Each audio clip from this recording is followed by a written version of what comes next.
Ayan, good afternoon everyone. No? So before I greet you guys, I would like to ask our attendees no if I'm clear on your end, naririnig nyo ba yung audio ko? You can type in number 1 sa ating chat box no so that we are in the same page. Okay, medyo excited yung mga attendees na natin, no? So I'm very happy to see all of you, no? Thank you everyone for responding to me. And Happy New Year, no? It's 2024, so panibagong taon na naman magdadagdag sa ating age, no? So by the way, first and foremost, like to wish everyone to be in the safest place, no? Especially with your loved ones as well. So thank you for spending your weekend pa talaga no Saturday. It's around we start exactly 3 o'clock no. Pero no worries, I will take too much time sa weekend niyo. So this will be a maybe an hour no of discussion for this one. Okay? So before anything else, I would like to also give out some information about myself no at least para magkakilala tayo. So for personal experience kasi with working no before I got here sa First Metro Securities, I was able to work in different jobs in financial institutions as well no. So share ko lang I'm just a regular person who was working 9 to 5 grind no. So maybe I was coming into work 8 o'clock or 8:30 and then out ako ng 6 o'clock no. Pero during that time, believe me or not, I also experienced highs and lows of a regular working person, no? Sample lang is yung siguro sudden job loss or pagkawala ng trabaho. So that was in the past, no? Those were the moments na at least na-feel ko na how I value every piso no sa ating finances. So every sahod natin, yung every side hustle, kung meron man tayong part-time job, medyo na-appreciate natin mas lalo. So for this time, like many of us know, I'm still doing my best to save and also invest for the future. Pero sometimes, let's be real, no? Medyo nafe-fail din tayo or minsan nadudulas tayo. No? So I've had moments na minsan nakakalimutan ko yung responsibilities ko. For now, may mga moments talaga before na if you have due dates, no, minsan nadidelay ka pa. So, but you know what? Those slips-ups, minsan nafe-fail ka pa, but we learn from that. No? So, for this webinar, I want to share with you all about it. So, don't worry, I'm going to break down to the whole money thing no, in a way that's easy to get and maybe even a bit of fun. Okay? Let me just click on this. Okay. So I'd like to introduce myself. No, I am Isnaira Dirampatun. You can call me Tara for short. No, maybe yung mga naka-attend na sa public webinars before, who have already seen me sa mga past webinars last year, no. And also this question, yung mga sinabi ko kanina about my personal experience, has also taught me to share my experiences with you guys. So together with First Metro Securities, no, and also our team, our passion and purpose is to help more Filipinos appreciate the value of saving their hard-earned money, especially yung mga salaries, no? Those yung pinaghirapan nyo, yung pawis, yung dugo, no, di ba? So considering investing as well, no, to achieve financial goals. So as you can see here, let me just share with you guys yung First Metro Securities, no. Okay, for this one, our team, baka nakita niyo yung mga other members of our team, no? We have JP, Sir Andoy, we have Monet, we also have Joanna, no, through our webinars. For those mga first time pa, no worries, you get to know us through 2024, no? So this is just a start for our year. So most especially for us in our team, we've been collaborating with different organizations as well, no? So for this one, as you can see here, meron kaming mga webinars. So before, we used to conduct mga on-site. Meron din kaming mga face-to-face. Maybe medyo matagal na din yung pandemic, no? 2 to 3 years ago. But we've been adapting those things through webinar. Pero this year, we medyo lessen yung strict ng ating mga restrictions. So meron na tayong mga maybe hybrid na, no? So half-half na, meron tayong on-site and also webinars. Okay? So for this one, no, maybe some of you have already checked this one, no, demographics. So let me tell you all about it again though. So for those na hindi pa masyado familiar with the investor profile here in the Philippines in terms of stock market accounts, okay? So here in the Philippines, no, medyo marami na tayo, over 100 million in population. Meron tayong 1.71 million stock market accounts. So most of them, 1.25 million have already online accounts. So as you can see here, 75% pa rin yung locally employed here in the Philippines. And meron din tayong interest from the overseas Filipino workers and yung mga students natin. So in terms of population naman, Metro Manila is 81.5%, meaning majority of the stock market accounts is nasa Metro Manila. So as you can see here, Luzon, 10.7%. Meron tayong Visayas at 3.7% and Mindanao at 2.5%. So let me ask our attendees, no, if you already have stock market accounts or investment accounts already, can you type in yes or no? Okay? Or at least makilala din natin, no?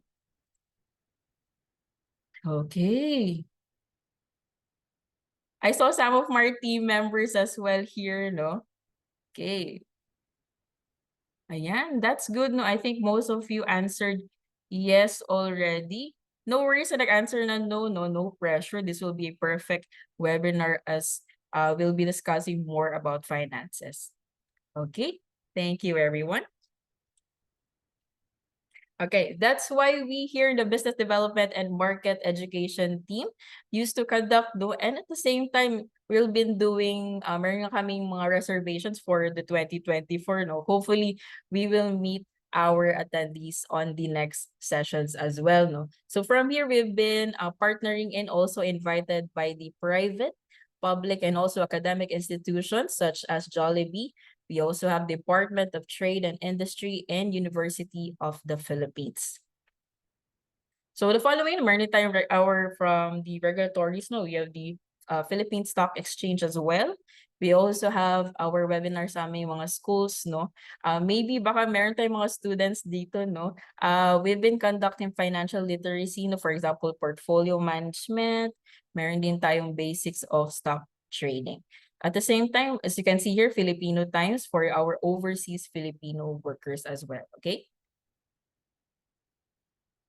At the same time, other government agencies, no, we also have here the Embassy of the Philippines. We also have the DepEd for our newly hired teachers and the Bureau of Fire of Protection.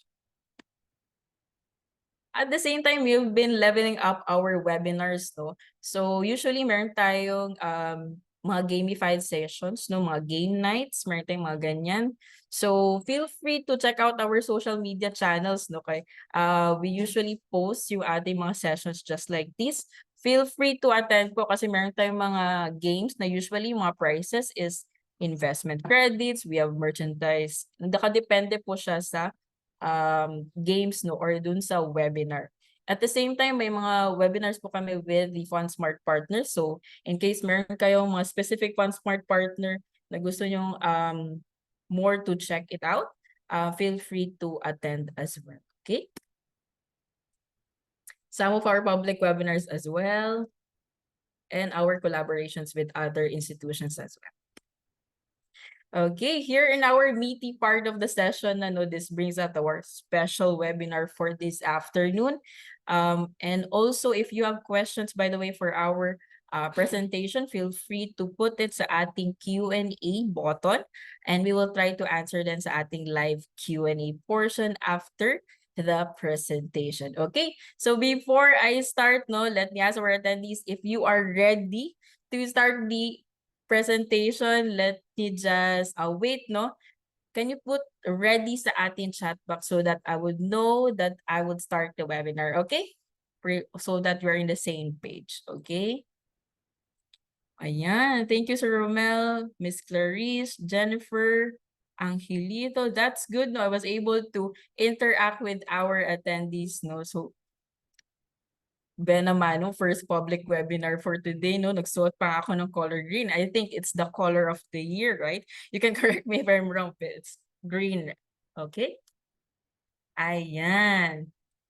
Thank you, everyone. Okay, let's start. So in this webinar, no, we're going to talk about four things. No, first is to how to budget and improve our cash flow. Second one is how to protect ourselves from life uncertainties. So we have the third one is how to plan and achieve our life goals. And then lastly is we will know if we are financially healthy to invest. Okay? So first topic natin, no? Okay. Now, let me just share you about a specific cycle na I think medyo guilty medyo karamihan ng mga Pilipinos, even me, no? So, like many of us, we work very hard to earn money, but we usually, no, sometimes talaga, we easily get into a lifestyle of instant gratification. Meaning, we buy things that we don't need. Meaning, nasa want siya and then parati mo siyang pina-prioritize. Minsan, you buy things nga, hindi mo siya afford. Okay?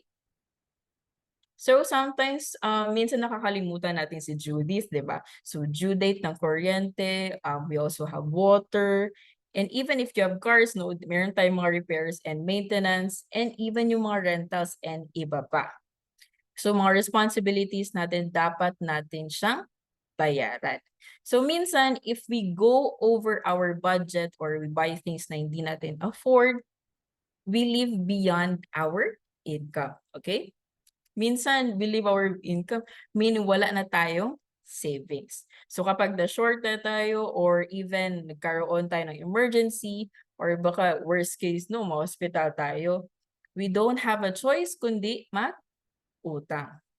So for this one, mangutang ka kasi meron na siyang added interest. So meaning, we work again, no? We work tayo, kumakayod tayo, at the same time, maghanap tayo ng extra source of income. So this specific sky cycle, no, what do you think? Is it sustainable ba to achieve your financial goals? So let me ask our attendees, is it yes or a no? So do you think this cycle is sustainable to achieve your financial goal? Okay? Let me check. Ayan, tama, no? It's a big no. So as you can see here, wala tayong, nakikita mo yung walang life goals, walang plano to, walang clear plan to repay your debts. There's no clear plan to save and invest. There's no clear plan to categorize your expenses into needs or wants. Okay?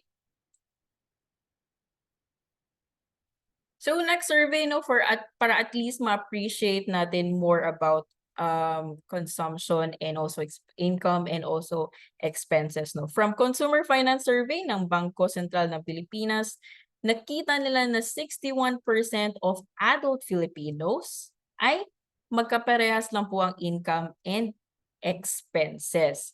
Kaya minsan level lang siya, hindi na tayo sumusobra. Minsan nag-negative pa tayo, di ba? So 61% yung income, na may income na medyo magkapareho din yung expenses. Okay? Next one, 33% naman po ay mas malaki yung kanilang expenses kaysa sa income. Kaya minsan mas prone sila mangutang, mag-credit card, or maybe mag-borrow ng loan. Okay? And 6% lang po yung Filipinos na meron na pong mas mataas yung income kaysa sa expenses. So as you can see here, these are statistics, no? We probably belong in one of this category. So let me ask ourselves, no? Saan na ba tayo na category ngayon? And please chat kung saang category nyo ba gusto. Is it Team Blue, Team Red, or Team Green? Okay? To our attendees, saang category nyo po gusto? We have blue, green, or red. Okay? Let me check. So, merong iba current red, pero gusto na lang maging green. Most of you also green. Okay, green.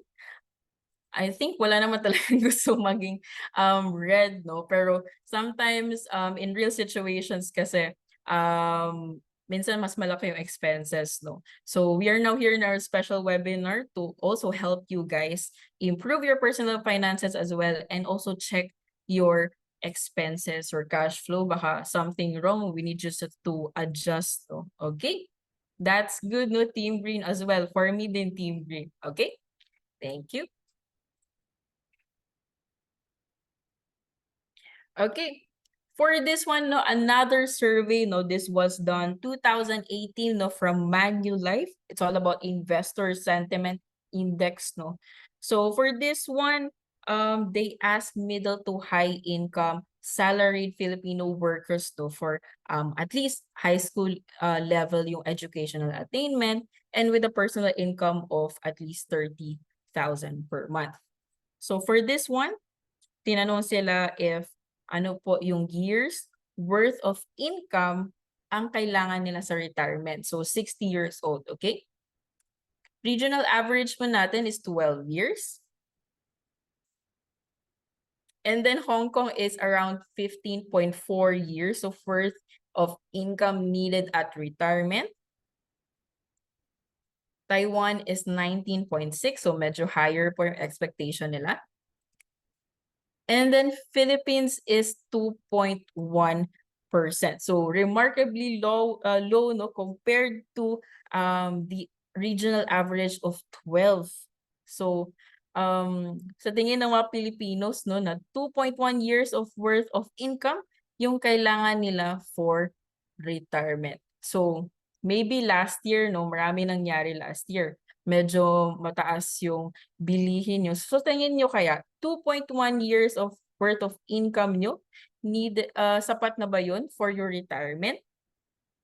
So medyo napapaisip tayo, no? Medyo, for this one, this was a survey, no? So ayan, meron tayong insights from our attendees, no? Feel free to put this at in chat box. So it's no, actually, for me, for my salary, no, 2.1 or even as a whole income, 2.1 years, I think hindi siya magiging sapat for my retirement. Okay. Ayan. Okay. Next question, no? They were also asked years of income. Ito, actual na to siya, inask nila yung current situation na nila, no? Kung ilang years of income na ba ang na-set aside nila for retirement on average, okay? So, regional average natin is 2.9. For Indonesia, it's 4.1. For Taiwan, it's 4.5. Okay, for the Philippines, ano kaya sa tingin nyo? Di ba yung expectation nila is 2.1. Yung current nila ngayon is 0.3. So, with that result, no, medyo nasa bottom ang Philippines in terms, if you want to compare it sa Asia region, it comes to personal income saved for retirement. So, as the report said, no, with as the analyst also said, sa tingin ng mga Pilipinos na yung amount na yan is sufficient na for the retirement. No time na yun 2018. Pero I doubt with the situation na nangyari last year and also yung mga billion medyo mataas na. I think medyo mataas na din yung expectation and I hope Filipinos were able to prepare for uncertainties or even savings and retirement as well. Okay. Okay, lastly for our survey, no? This was the Filipino retirement survey, no? For this one, out of 100 Filipinos at retirement age, we have 45% that are still dependent on their relatives, maybe siblings or if my parents pa po sila, they are still dependent, okay? We have 30% dependent on charity. So, yung survey na to actually, bakit siya 30%? Because there is an increased number of medyo mga seniors natin na lumalapit sa mga charitable institutions, no? Okay? We have 23% that still need to work, meaning na delay yung kanilang retirement. And then lastly is 2%. 2% lang po yung may financially independent situation that have enough fund to last the rest of their retirement age. Okay? Ayan. So, let's reach the FIRE movement, no? So, yung FIRE movement kasi, it's more of financial independence and retire early. So, by definition po, let me just say, or at least, ayan. A movement of people devoted to a program of extreme savings and investments that aims to allow them to retire far earlier than traditional budgets and retirement plans would permit. So basically yung FIRE movement po kasi, yung mga strategies niya is to save at least 50 to 75% of their income and also cut cost. So samples po ng strategies niya, no, if you want to buy a car, you would want to buy second-hand than instead of a brand new. Okay? For example, magsha-shopping kayo, mas inuuna nyo po yung needs nyo kaysa sa wants. Okay? Siguro another example, no? For example, home improvement. Baka may nasira sa parte ng bahay nyo, magdi-DIY kayo or kayo mismo yung magfa-fix instead of paying someone to do the job. Okay? So those who pursue FIRE aim to enough income to cover their needs and comforts without having to continue to work. So yung overall goal ng FIRE movement is to accumulate enough wealth that you can retire early and on your terms. So many of these, no, yung mga nag-aim for FIRE movement, they will usually retire between 30 and 50. Okay? So sabi nga nila, no, the distance between your dreams and also your reality, no, is called action.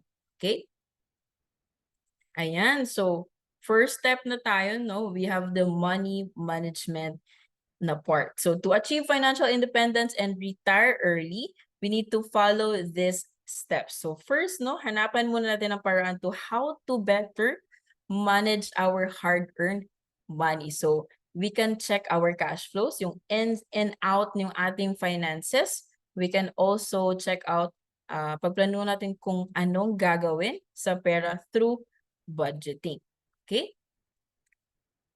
So this one, I'm going to share with you 5 easy steps to better money management. So for better appreciation, no, let's do this as an exercise as well.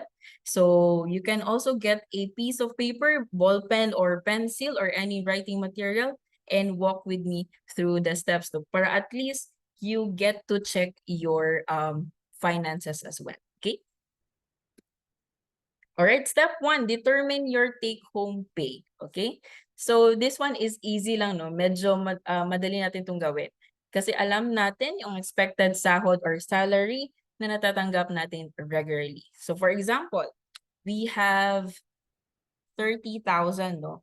So pagdating ng 30,000 yung sahod mo, ano usually yung ginagawa natin pagdating ng salary mo? Okay? So most of the time, ang una nating naiisip, no, is kung saan natin pwede gagastusin.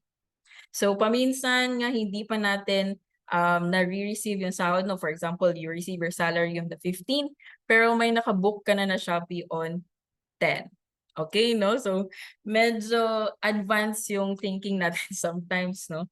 Pero tapos sasabihin natin sa sarili natin kung ano ba ang matitira, yun yung ating savings. Okay? Ito yung karaniwang mindset. So the question here is, meron bang natitira? Meron bang usually naiiwan after malesen natin yung expense? Okay? So let me ask our attendees, if meron bang natitira kapag nalalesen na natin yung expense sa ating income. So can you type in wala, negative, or baka meron? Okay? We check our chat box. Ayan, usually meron. That's good. Meron. Ako dati usually wala. Hindi naman na negative, pero minsan wala. Okay? Yan, thank you, Miss Jennifer. We have read priority, savings, and insurance. That's good. Okay. Thank you, everyone. So for this one, inclined tayong gumastos kasi baka yun lang ang alam nating paraan for the money, no? So, minsan kasi if dadating yung sweldo, we usually enjoy yung feeling of spending, gumagastos ka. Pero dapat natin ma-realize that our expenses is another person's income. Okay? So, ginagawa natin ngayon, we prioritize the income of others through our expenses. So, before saving for ourselves and the future. So, first tip natin ngayon is to, yeah. First tip natin ngayon is to pay ourselves first, no? So, from our hard-earned income, let's prioritize first the savings, okay? So kung ano man ang matitira, yun lang ang gagamitin natin for our expenses. So in this way kasi, meron talaga tayong maiipon and this help us live below our means. Okay? So second tip is it's not about how much money you earn, but how much money you save. So as you can see here in your screens, no, malaki nga yung sweldo mo, pero the level of your lifestyle, medyo mataas din. The level of the amount of your bills, medyo mataas din. And then your expenses is medyo mataas din. So, baka at that point, wala na kayong masisave din. So, mas mabuti pa yung medyo lower your income mo, pero you save a certain percentage per month for your savings. Mas meron ka pang matatabi nun.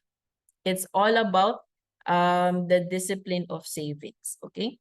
Whether you're earning big or you're earning lesser, okay?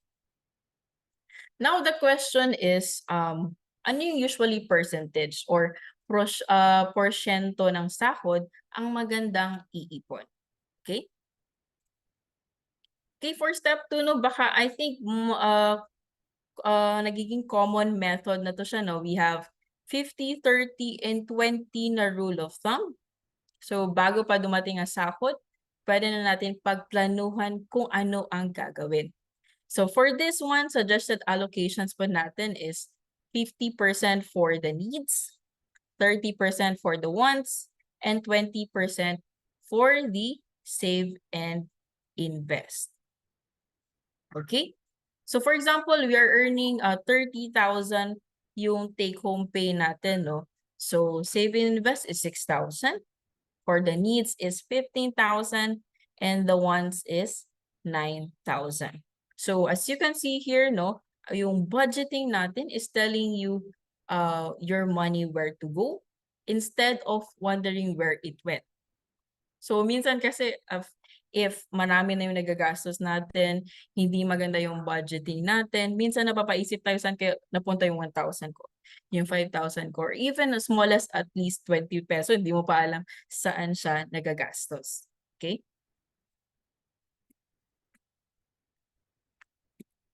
So remember, no, that budgeting is very personal, meaning pwede natin siyang i-adjust, we can change based sa ating personal circumstances. So for example, for this one, no, if you want to give back some of your blessings, you can set aside a portion for charity and donation. So if you think it will be good to also invest for the future, you can increase your budget for investments already. Okay? So if you want to minimize your expenses as well, you can set aside more for your needs than your wants. Okay? So as you can see here, aside pagiging personal niya, pwede din siya flexible. So, di lang tayo masistress, no, if sometimes hindi na-follow yung plan or if things won't go as yung sa tingin yung plan na ginawa nyo every month. Okay? Okay, step number 3, no, pagdating ng sahod, we usually separate yung amount based on our budget, right? So for this one, put allocated money in separate envelopes or bank accounts. I think naging trend siya nito last year, no? Yung mga mothers natin, meron silang magagandang wallets with maraming compartments. So each compartments, usually nilalagay nila yung grocery, for gasoline, for car, for tuition. So as you can see here, advantage natin dito is physically naka-separate talaga yung pera. So for example, bibili tayo ng groceries, no? Then you take out the amount sa needs natin na envelope. So you can see here, malalaman natin if you are still within the budget. Okay? Let's say for wardrobe naman, no, if you plan to buy merong sale, no, if you plan to buy pants or t-shirts or belt or something like that, no, worth 2,000 pesos, if may enough pera ka pa sa wants mo, then you can buy it. Okay? So as you can see here, yung budgeting natin, it's not about restricting what you can spend. It actually gives you the permission to spend without guilt or regret. Okay? So this step might sound easy to execute, no? Let me just share with you. If you're like me, minsan may times talaga na medyo nakakalimutan mo yung plans mo, no? Or even dates. It will be challenging to maintain discipline consistently. So for this time, this tip, no, can save yourself time and effort by automating this process. So for those who have online banking accounts, maybe you're familiar with scheduled transactions. Meron po tayong feature dyan or scheduled transfers, okay? So for this one, you can easily schedule recurring fund transfer transactions using your online banking facilities. So for this one, you can simply instruct your bank to transfer desired budget to different accounts for specific purposes. Okay? Same as last time, we have needs, wants, and save and invest. So you can see here, any account na meron po kayo, pwede e-wallet or any online banking as long as you can check it on your phone. Okay? So for this one kasi, once you automate this process, you ensure that you won't forget it. Kasi naka-schedule na siya sa iyong online banking account. All you need to do is to check it every time if nata-transfer siya. Usually, hindi naman siya nagpapalya. Okay? So this one, it encouraged disciplined budgeting kasi automatic na siya, napapasok na siya. It makes experience hassle-free, okay? So minsan kasi if you're not using scheduled transfers and then manual ka, and then nakalimutan mo mag-transfer sa needs, and then kaya magbabayad ka na ng tubig, and then pag-check mo dun, wala na. So medyo nalalasan natin yung mga situations na ganyan, no? Unfortunate times. So when we have scheduled transfers kasi, meaning discipline na lahat, maayos na, na-transfer na yung mga dapat i-transfer pa. Okay? Okay, for this one, track your expenses to check for leaks, no? So pwede natin gawin manually by writing on your logbook, or pwede tayo mag-download a expense tracker, no? Meron yan sa Android and both Apple stores. So personally, I've been using yung Excel. So one advice ko lang is to do something na mas easier for you. So whether as manual pa rin ng konti, for example, notes sa inyong phone, pwede din yun, expense tracker or logbook, as long as you can check your expenses in detail. So for this one, you'll be aware of your current financial status, meaning you get to know saan na pupunta yung mga expenses, saan nyo pwede dapat bawasan or pwede nyo i-adjust, and also your allocated budget. So remember, no, beware of little expenses because a small leak can sink a great ship. So yung nakikita nyo sa mga movies, no, yung mga may boats na syempre may mga butas, pumapasok yung tubig. So tumataob yung boat. Okay? Malalaman mo yun dito if meron kang sobra for that month, no? So minsan maganda sa feeling if you have extra, meaning na-adjust mo yung expenses mo, you're able to pay for your responsibilities at the same time meron kang extra. So the step 5, no, those extra na meron ka after you lessen all the expenses, you can also save that and put it sa ating save and invest na envelope. So pwede natin idagdag for the savings and investment para at least mas madali natin ma-achieve yung mga financial goals natin. Whether it's a small amount, it's important to save that. Okay? Ayan. To recap our 5 easy steps to better money management, no, number 1 is determine your monthly take-home pay. Second is 50-30-20 rule of thumb. Number 3 is put allocated money in separate envelopes. Fourth is track expenses for leaks. And fifth is save, invest the difference. So let me ask our attendees, no? How many steps na po yung nagagawa natin sa current natin na situation ngayon? Is it all? Or you can type in yung number lang po ng step. Okay?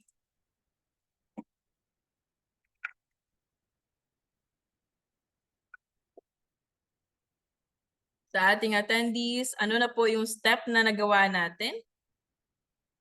Lahat ba? Or may mga specific steps po na nagawa natin? Okay? All pero minsan nakakalimot. Actually, ganyan din ako before. All, that's good. Cherish. We also have step 1 and 4. Meron din tayong all, that's good. Meron tayong 1, 3, and 4. Ano ba yung 1, 3, and 4? Take home pay, allocated separate envelopes, and expenses, that's also good. Step 1, that's also good. Meron din tayong wali, no? Actually, nung first work ko, no, wala talaga. Na-enjoy ko talaga yung sweldo ko before. Pero maybe after 1 year, no, that's why I realized na minsan na nagkakasakit ka and then wala kang pambayad. So doon actually ako, it's a wake-up call for me, no? Minsan nahihiya kasi ako humingi ng tulong din sa parents ko. So that time I was able to try na mag-savings, no? Okay. Yan, 5/5. You also have all of the above. All pero sumobra pa rin sa 50%. Alright, that's good. Okay, thank you everyone. Okay, our next order of business, no, is to check our debts. Yung mga loans natin or credit cards or any forms of debts. So, minsan talaga hindi natin maiiwasan mag-borrow, no? As long as we can pay it back and generate more money. So that's why we need to identify yung good and also bad debts or bad utang, okay? For good utang, ano ba yung definition ng good utang? So helps you and your money increase in terms of worth. For example, you get a multi-purpose loan to learn a new personal or professional skill by enrolling trainings, maybe seminars or certification courses. One good example, no, for example, you nag-enroll po kayo ng TESDA. Even short courses, that's even good, no, as long as you upskill or it can benefit your professional skills. Okay? It's also good utang if you're if nagkuha ka ng personal loan to buy a laptop and start a small business. As long as it benefits your business, that's good utang. So essentially, no, yung meaning natin ng good utang, it's any borrowed money you use to earn money and improve your financial condition. On the other hand naman po, yung ating bad utang, okay? For example, you use your credit card, no? Minsan ngayon, bilis na natin makaswipe ng credit card, no? To buy things that you don't need and you even cannot afford. Meaning, hindi natin afford, binili natin. That's bad utang. Okay? It's also a bad utang if bibilin lang natin yung isang bagay to look rich and cool. Okay? For example, you're getting a car loan. Okay lang po yung car loan if it will be used sa ating business, if malayo yung lugar mo, because it lessens your travel time and transportation cost. But if you're doing it para maporma ka, you look cool and rich, with no clear plan of repayment, you're setting yourself up for financial trouble. Minsan ngayon attractive na yung low down payment, no malaking headline talaga yung number na maliit lang yung down payment, but it carries it with monthly, medyo mataas yung monthly amortization niya. Okay? So essentially, a bad utang is any borrowed money you use to lose more money. Okay? So how do we pay for our bad debts? No, I'm going to share with you how to free yourself from bad debts. No, first one is to list your loans based on interest and outstanding balance. So you can prioritize those by paying those with highest interest rate and with the small less remaining balance. So if you have enough money to pay your debts, pwede natin bayaran, no, para at least hindi natin nababayaran yung interest rates. Pero if you cannot afford pa this time to make necessary payments, you can call that specific bank na meron po kayong credit card or loan and request for a loan restructuring. Okay? So by now, marunong na tayo mag-improve ng ating cash flow by prioritizing our savings before spending. Natutunan na natin paano mag-budget. And also, what it's like to live beyond our means. This time, it will enable us to save and also invest more. Okay? Yan, our next step is protection, no? So kahit minsan maganda na tayo mag-budgeting and even checking our cash flows, minsan hindi natin natatansya kailan tayo madidisgrasya or even our family members. So isa mga rason natin is to save is also for any crisis na mangyayari that we can also be prepared for. Okay? So for this time, no, the pandemic 2 to 3 years ago, I hope it opened our eyes to the reality na pwede pala tayong mawalan ng trabaho. Okay? Or sudden job loss ba? Or kahit walang crisis, no, pero if the business kung saan kayo nag-work, nahihirapan and that time na mag-cut sila ng employees, baka sometimes ma-experience natin yung sudden job loss. Okay? What if yung breadwinner din tayo, no? If mawalan tayo ng trabaho, if kaya ba natin sustentuhan yung kanilang pangailangan if wala tayong trabaho? So, we need to prepare for those, no? So, this brings me to discussion the importance of building your emergency fund. So, rule of thumb natin, no? 3 to 6 months worth of average monthly expenses. For example, 30,000 po yung monthly expenses natin. You can simply multiply that by 3 and 6. So that's 90,000 to 180,000 yung recommended emergency fund. Okay? So paano natin ma-achieve yung emergency fund? We can do these strategies, no? Pwede tayong magtabi ng 20% sa savings natin and investment. So this might take some time, no? Pero marami tayong other opportunities as well para mas mabilis pag-build ng emergency fund. So ano yun? So usually if you are working, no, you are earning the 13th month pay via bonuses or baby allowances, and sometimes meron tayong salary increases. Pwede tayong mag-save ng portion of that. So kung isipin natin, dapat naipon natin ng buo yung 13th month pay because wala naman tayong 13th month, no, hanggang December lang tayo. So you can also check around maybe 20 to 30% or mas better as a whole, no, yung ating masisave for this one. Okay? Para mas madali natin ma-reach yung emergency fund. Okay? Aside from that, no, once meron na kayong emergency fund, saan pa po pwede natin ma-save or i-safe keep yung emergency fund. You might want consider placing them in low-risk assets such as yung mga savings account natin. We also have time deposits and also money market pooled funds. So bakit ito silang tatlo?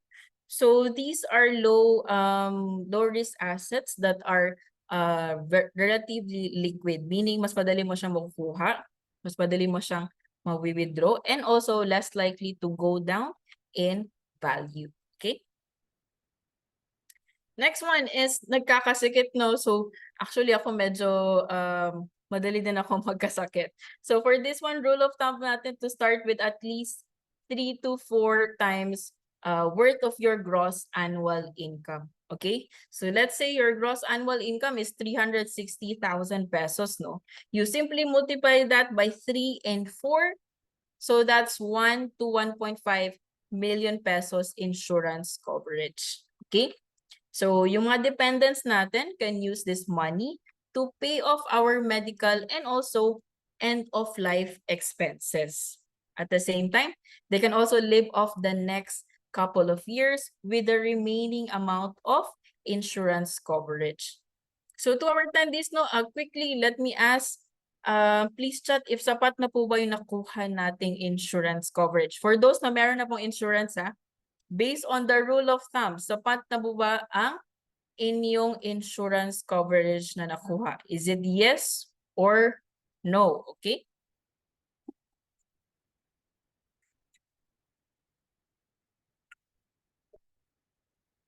Okay.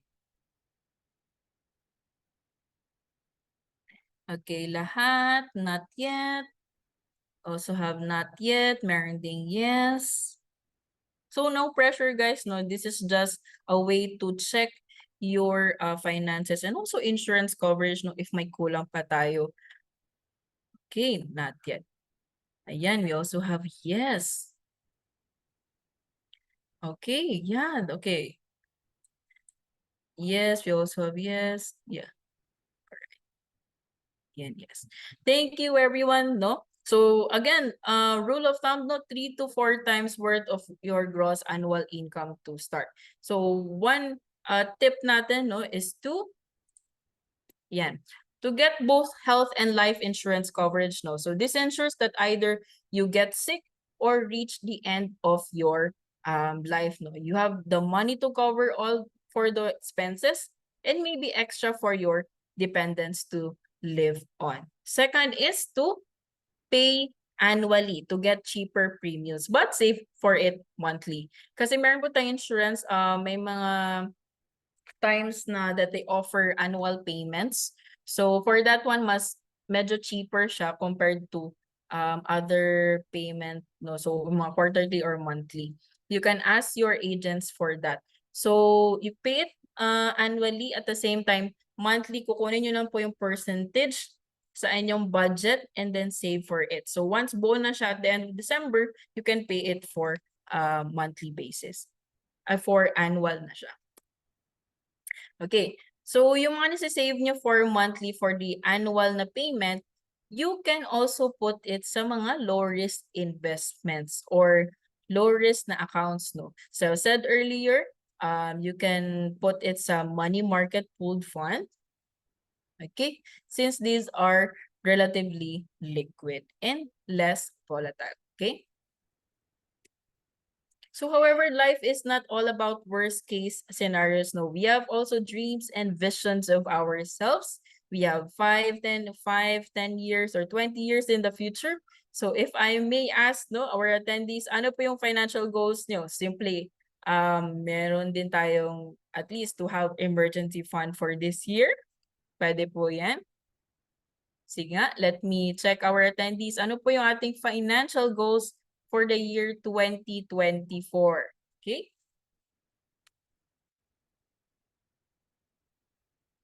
Ayan, travel. Yan, gusto ko din yan. We also have retirement, to have emergency fund and for retirement. So that's good, no? We might live in a dream house or maybe drive our dream car. Ayan, nice. At least save at least 10% consistently. Expand my real estate portfolio. That's also good.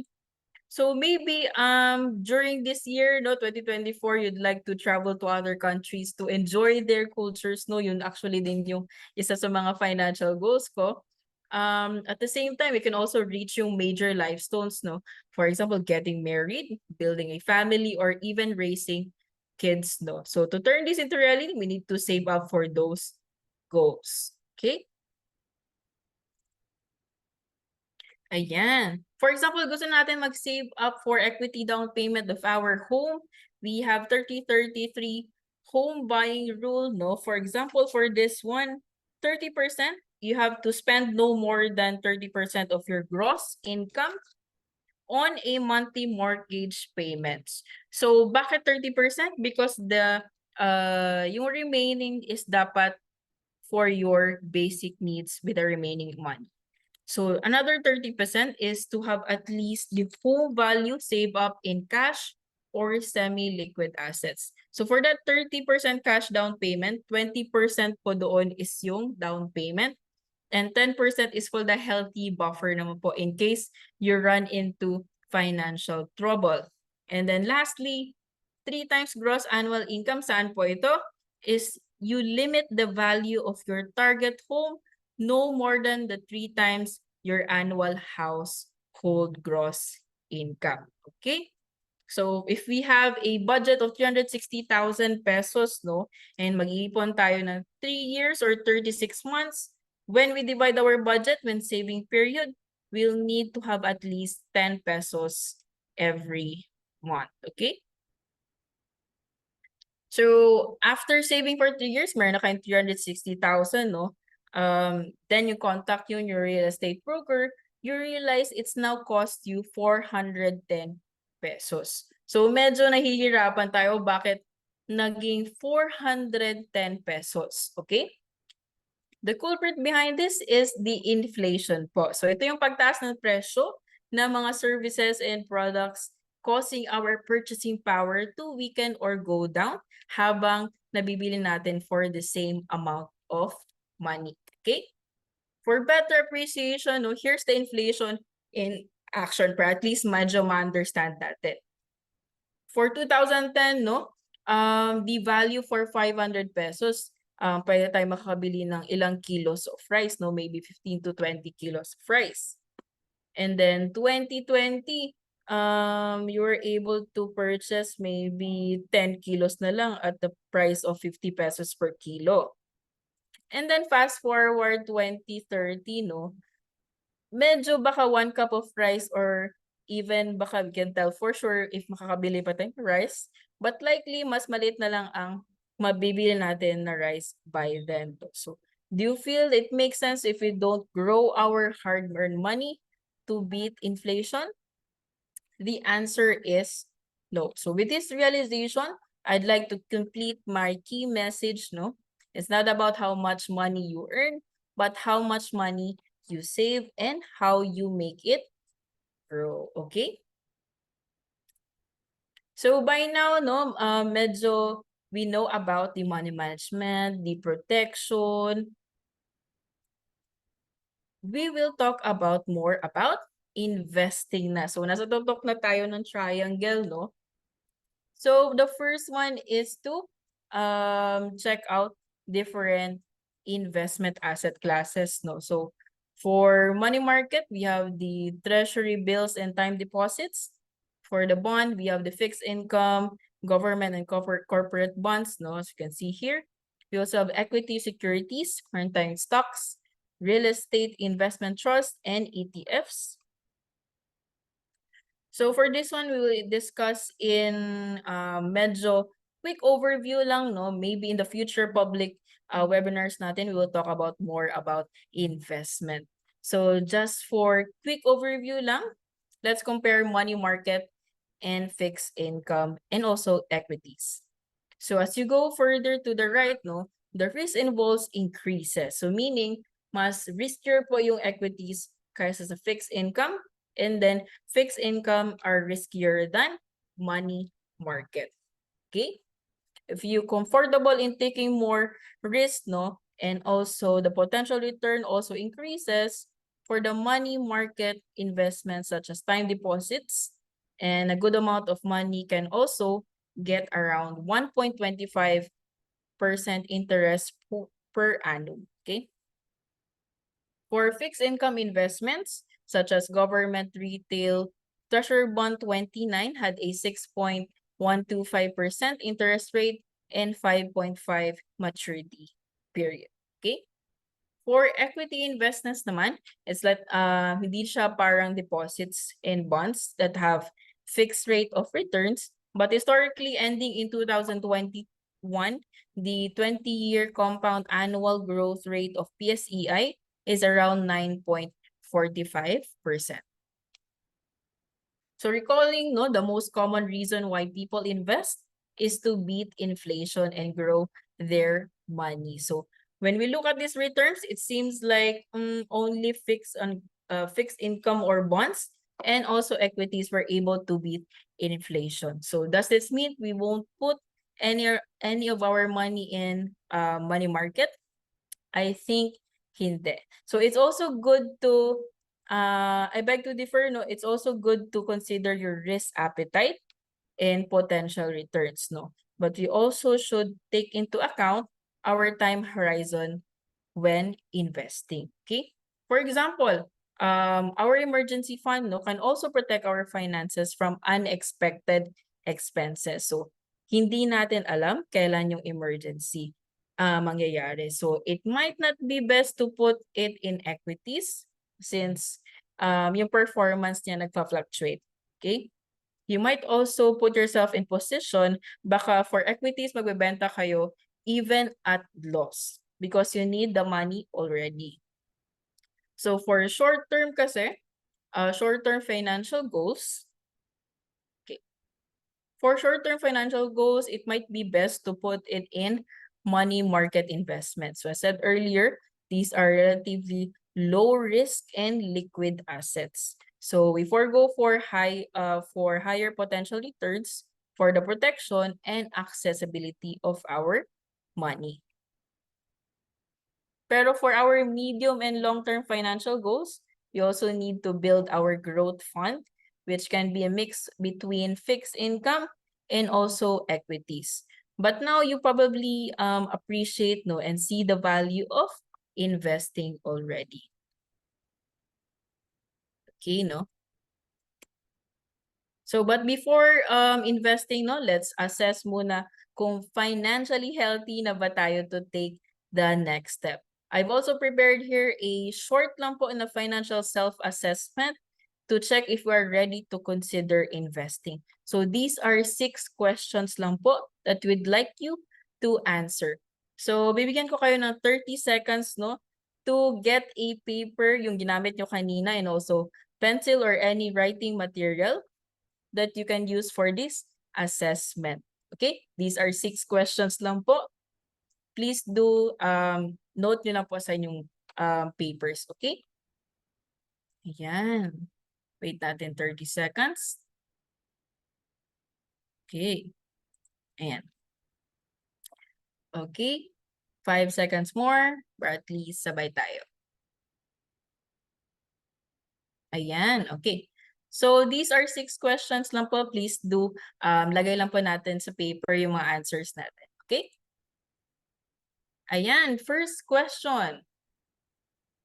Are you currently earning po? Is it yes or no? Sa paper lang po natin nilalagay, ha? Okay. Are you currently earning? Is it yes or no? Okay. Ayan. Second question, are you able to track your personal or family expense? Is it yes or no? Okay. Are you able to track your personal or family expense? Yes or no? Okay. Next question, question number 3. Do you consciously save money before spending? Is it yes or no? Okay. Yes or no? Ayan.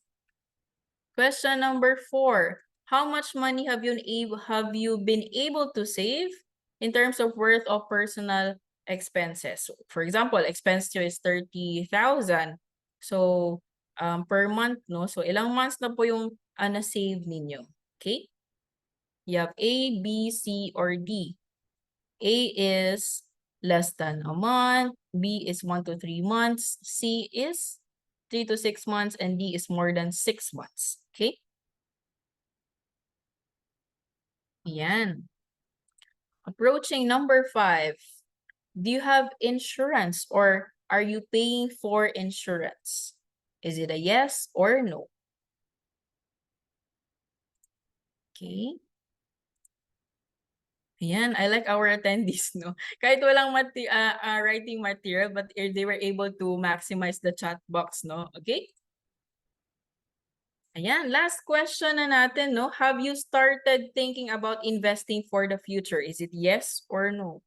Okay, last question na po natin yan, ha? Is it yes or no? Okay? Ayan, I think. Yun. Okay. Yan.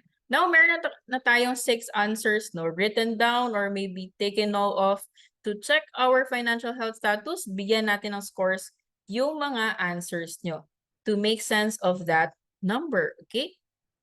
Every yes po natin is 1 point. Every no is 0, okay? Meron tayong question kanina na A, B, C, D. So, if na-answer nyo po is A, that's 1 point. B, it's 2 points. C is 3 points. D is 4 points, okay? And then after that, total lang po natin yung overall scores. Okay? Total lang po natin. Let's give you 30 seconds to calculate, no? Okay. Yan. So, do you have already your total scores? So, please type in yes sa ating chat box if meron na po tayong total scores. Ayan, we have 8, 5, 7, may yes, 6. Okay, ready na ba kayo? Ano yung naging result ng inyong mga answers? Okay? Let's reveal, no? Plan of action natin, no? If your total scores is around 1 to 3 points, you can start building good financial habits. If yung scores naman po natin is 4 to 6 points, keep practicing good money habits and continue building your savings and emergency fund. Okay, if medyo higher po yung scores niyo, no, around 7 to 9 points, you may be ready to start learning more about investments. Okay, congratulations, no? I think some of you have already reached 8. Okay, 9. That's good. 4. We also have 3, 9, 9. Ayan, medyo marami tayong mga attendees who have also reached 9 points. Okay, congratulations, everyone. Okay, in summary, no, we upgraded our money management skills by saving first before spending and applying the 5 easy steps to better money management. Okay, we also learned how to protect ourselves for any crisis by building emergency fund and getting enough health and life insurance coverage. And then lastly is when saving up for life goals, we realize how inflation diminishes the purchasing power of our money, no, yung mga inflation in action. We also learn how to invest as well. And also, paano siya mabibit natin yung inflation and grow our money. Lastly, if we are financially healthy to invest or take the next step to investing. Okay?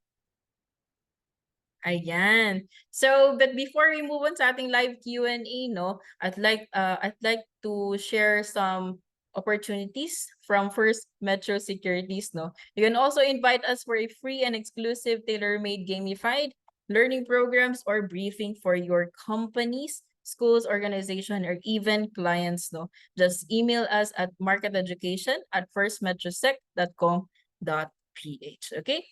Should you invest, no, sa ating mga wala pa tayong investment account, you can also consider First Metro Securities. It is available for both website, PC, mobile phones, and also we have different investment vehicles. We have stocks, REITs, ETFs, mutual funds, UITFs, and also bonds. Okay?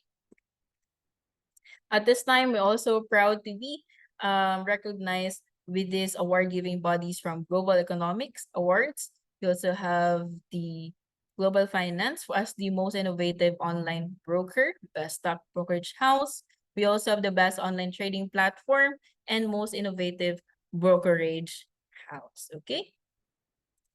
Like to also grateful for the Bureau of Treasury for recognizing our contributions for the pursuit of strengthening the financial literacy and inclusion to the Filipinos around the globe. Okay? To guide you shortly about opening a stock market account with First Metro Securities, let me just play our short video. Okay? Trading on the go? Here's FirstMetroSec Go for you. Easily open your account today with this app. You can download the FirstMetroSec Go app through Play Store or App Store for free. If you already have it on your device, simply open the app and click Sign Up Now. Next, you need to create a user ID, read and agree to the terms, and provide these information.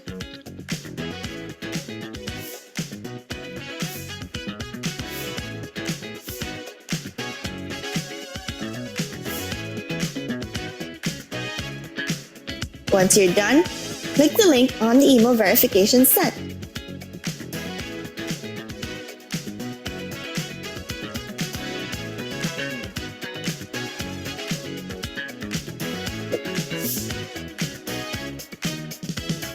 Now let's complete your account application. First, input your account information.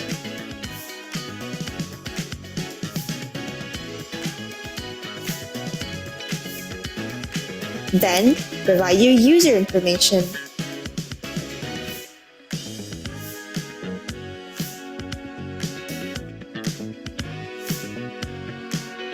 Next, accomplish the investor profile form.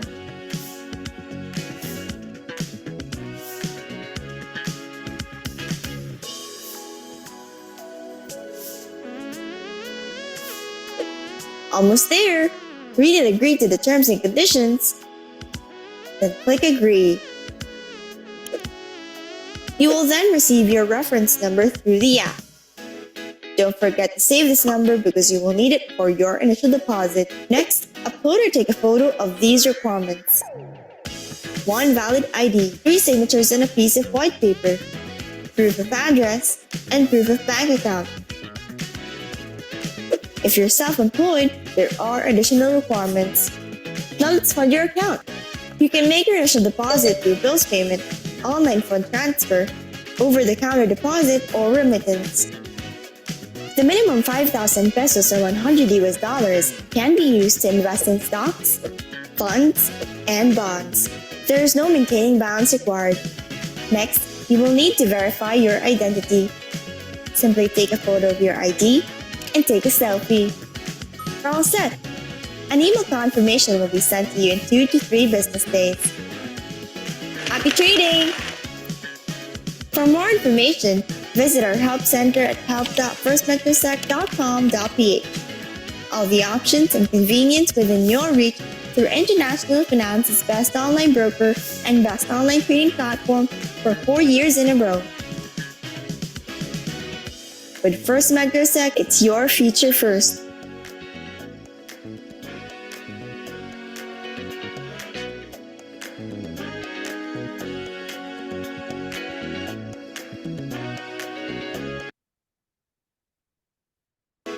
Trading on the go. Ayan. For faster processing po pala of your account opening application, please use the seminar code FINLIT, FINLIT. Okay? For our social media channels as well, if you have social media channels for Facebook, Twitter, Instagram, and Viber, feel free to follow us for the announcement of public webinars or even market updates. For the past videos then of our webinars, feel free to go sa ating YouTube channels as well. Okay? Ayan, for our live Q&A, I'll check out the Q&A button. Okay. So first question, do you have a free webinar on how to invest in stocks? Yes, meron po tayong public webinars for this one, all you have to do is to check out our social media channels. Usually, dun pa namin pinopost yung ating public webinars. Okay? Ayan. So is it necessary to deposit first in Metro Bank before investing in stock market through Metro Securities? Pwede naman po. For the Metro, one advantage na lang po natin for Metro Bank, if yun po yung ating settlement account, mas faster po yung processing or settlement ninyo. Okay? But we also have other meron din tayong other banks na pwede nyo gamitin. So, feel free to check out naman po or you can ask us. Okay? Ayan. Let's check out the chat box if meron ding question. Do you have training on how to navigate or use the FirstMetroSec app? Already started to invest but still learning how to use. Okay, that's good question, ma'am, no? For the, meron po kami, if you're looking for live trainings, meron na po kaming schedules for that for this year. Check out lang nyo yung aming social medias for the dates. Pero if you are okay to watch yung recent namin, last year 2023, nakapost na po siya sa aming official YouTube channel yung navigation naman po. Okay? Ayan. Second question, yung 5K po Pro na po yung gamit na platform. Hindi po, sir. Yung opening account po namin, initial deposit lang po is at 1,000 ngayon. Hindi lang po namin post yung updated na video. So for Pro naman po, nakadepende po siya sa actually once you open na po yung account sa First Metro Securities. Okay? Yan. Baka may other questions pa po kayo. Okay? Wait lang po natin. Baka may other questions pa. Okay?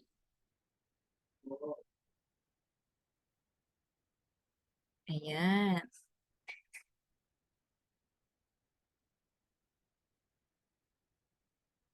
Ayan, meron tayong isa pa. Okay, can you share the YouTube link? Okay, let me just ask. Okay, I will send po in a while, ma'am. Okay, for the Pro po, sir, Pro is available to clients who trade at least 100,000 in accumulated value per month na po ito. So, kailangan nyo po mag-open muna ng First Metro Securities or maintain at least a mutual fund or stock portfolio for at least 200,000. Okay? Yun, REITs po, may mga trainings. Yes, meron din po kaming webinars, past webinars on REITs.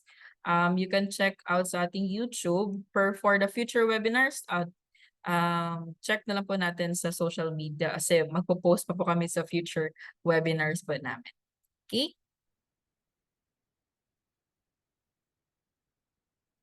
Ayan. Si Miss Joyce Rosales, can you PM na lang po me your email account for at least we can give you instructions, okay, for the link, okay? Ayan. Okay, another question, can I open a joint or interest for account via mobile app? So for now po, yung individual accounts can be created using the mobile app. For other types naman po, like joint or interest, you will have to do it through the website naman po. Okay? Ayan. Another question, what will happen to my trial account after 15 days? Okay? So you will lose the free access to the trading platform. So to extend naman your access, just continue the application. May 30 days po kayo to finish. And you will still have another 15 days. If nagamit nyo na yung 15 days, meron kayo another 15 days to upload the required documents. Pay for the initial deposits as well and do the selfie verification. Okay? Yan. Okay. Wait, Larry. Save lang natin yung email ni ma'am. Okay. Ayan. Thank you, Miss Joyce. Okay. Ayan, meron ba tayong last question no, as we close our webinar? Okay, counting in 5, 4, 3, 2, and also 1. Okay. Ayan, wala na tayong questions. All right. So to our attendees, no, we also value your feedback. You can share your thoughts and experiences with us by scanning the QR code and answer our feedback form. So a link will also be provided by our chat moderator. Your input is essential in helping us improve both our services and better meet your needs. So especially for market education, no, we want also your feedback in every public webinars that we have. Okay? We appreciate your contributions and look forward to implementing positive changes based on your valuable feedback. So while you are scanning the feedback form, no, before we approach the end part, I'd like to give thanks to our attendees. No, medyo marami tayo for this webinar. Sakto-sakto, no, Benomano for the first webinar sa ating 2024. So it's a truly well-spent afternoon with you guys. We sincerely hope you learn a lot, nag-enjoy kayo, and also these insights will make your finance journey not just more profitable, but also more enjoyable. We hope to see you again in our future learning events because over here at First Metro Securities, we put your future first. Happy New Year, everyone. Happy weekend and keep safe. So this has been Tara, your host and also your speaker for tonight. And together with Andre, our chat moderator, thank you, everybody. Bye-bye.